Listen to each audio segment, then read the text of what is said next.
Halo, saya Lutfi Aulia dari Pendidikan Geografi. Di sini saya akan menjelaskan mengenai survei geologi dan survei geofisika. Bismillahirrahmanirrahim. Di sini saya akan menjelaskan mengenai survei geologi dan geofisika. Izinkan terlebih dahulu untuk saya memperkenalkan diri kembali. Nama saya Lutfi Aulia dengan NIM 1908351 dari Pendidikan Geografi kelas 4A, Universitas Pendidikan Indonesia. Tema yang akan saya bahas kali ini mengenai survei geologi dan geofisika. Di survei geologi sendiri, saya bagi menjadi 3 bagian. Yang pertama ada pengertian, yang kedua ada alat-alat survei, dan yang ketiga ada manfaat survei. Sedangkan di survei geofisika, saya bagi menjadi 4 bagian.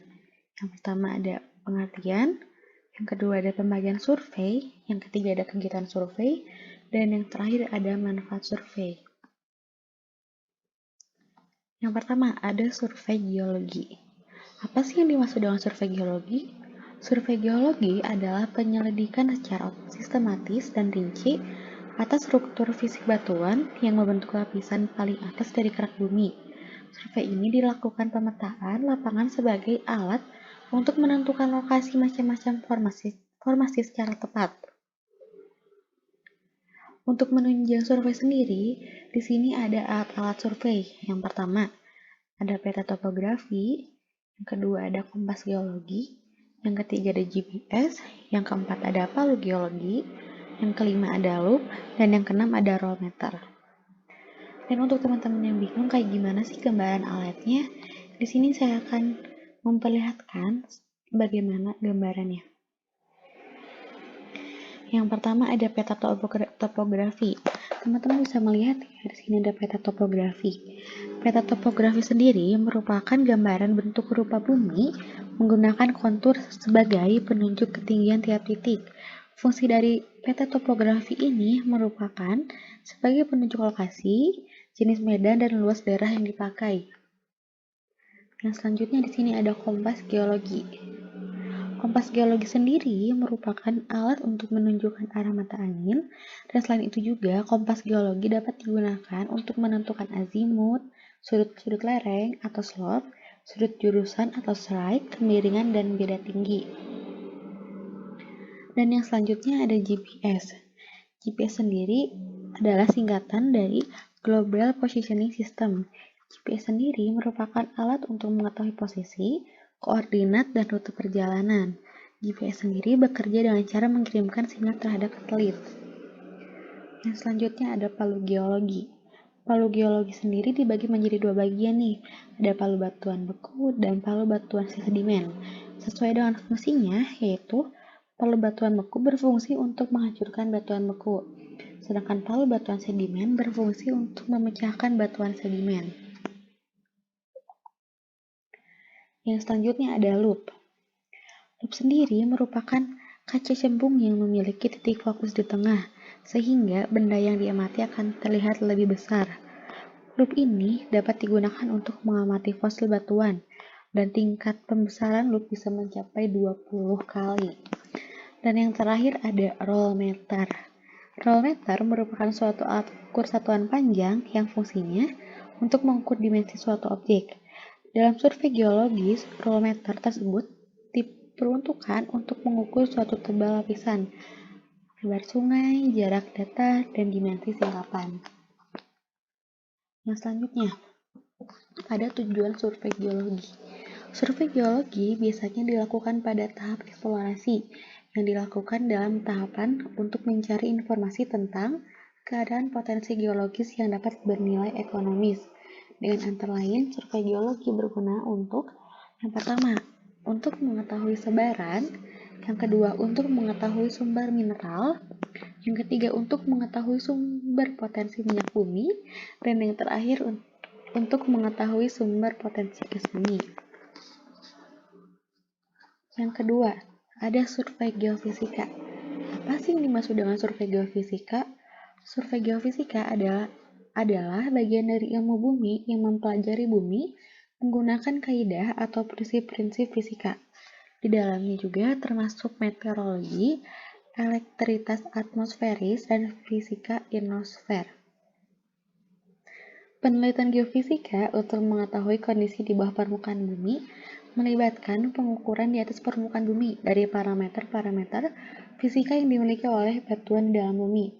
Dari pengukuran ini dapat ditafsirkan bagaimana sifat dan kondisi di bawah permukaan bumi, baik itu secara vertikal maupun horizontal. Survei geofisika dibedakan dalam pengukuran pasif dan pengukuran aktif. Pengukuran pasif sendiri dilakukan dengan memetakan sumber medan yang merupakan propertis bumi yang ada secara alamiah, sedangkan pengukuran aktif dilakukan dengan membuat sumber musikan untuk mendapatkan tanggapan atau respon bumi sebagai gambaran propertis yang ingin diketahui.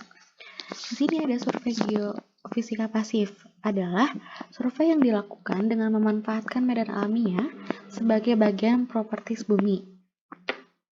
Yang selanjutnya ada survei geofisika aktif. Survei ini adalah menginjeksikan sinyal ke dalam bumi dan mengukur responnya. Sinyal yang digunakan bisa berupa arus listrik, sumber radioaktif, gelombang elastis, dan gelombang elektromagnetik. Kegiatan geofisika permukaan. Yang pertama, ada survei seismik. Kegiatan survei seismik ini terbagi atas beberapa metode.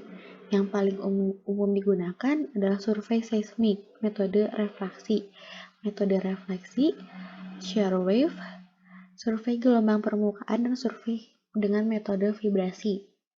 Yang selanjutnya ada survei metode kelistrikan.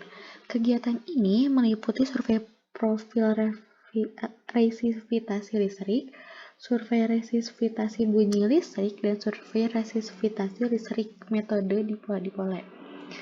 Yang selanjutnya ada survei potensial induksi diri, dan yang selanjutnya ada survei magnetik, dan yang terakhir ada survei graviti. Apa sih manfaat dari survei geofisika? Ilmu geofisika dapat dimanfaatkan dalam penyelidikan kebumian seperti mitigasi bencana bumi, mitigasi bencana gunung api, eksplorasi minyak bumi, eksplorasi mineral dan logam, dan juga dapat dimanfaatkan untuk kepentingan pembangunan infrastruktur seperti jalan, jembatan, dan bangunan. Untuk pemanfaatan ilmu geofisika tersebut, maka diperlukan metode yang sesuai. Kesimpulannya adalah, menurut Santoso 2002, geologi termasuk ilmu yang mempelajari bumi dengan melakukan penelitian langsung terhadap batuan, baik dari singkapan maupun dari pengeboran, serta meneliti gambaran tentang struktur, komposisi, atau sejarah yang dapat dianalisis. Sementara itu, geofisika termasuk ilmu yang mempelajari bagian-bagian bumi yang tidak dapat terlihat secara langsung dari permukaan. Melalui pengukuran sifat fisiknya dengan peralatan yang tersedia di permukaan bumi, geofisika mencakup interpretasi pengukuran yang dapat dilakukan untuk mendapatkan informasi yang berguna tentang struktur dan komposisi lapisan di dalam bumi. Terima kasih atas perhatiannya. Wassalamualaikum warahmatullahi wabarakatuh.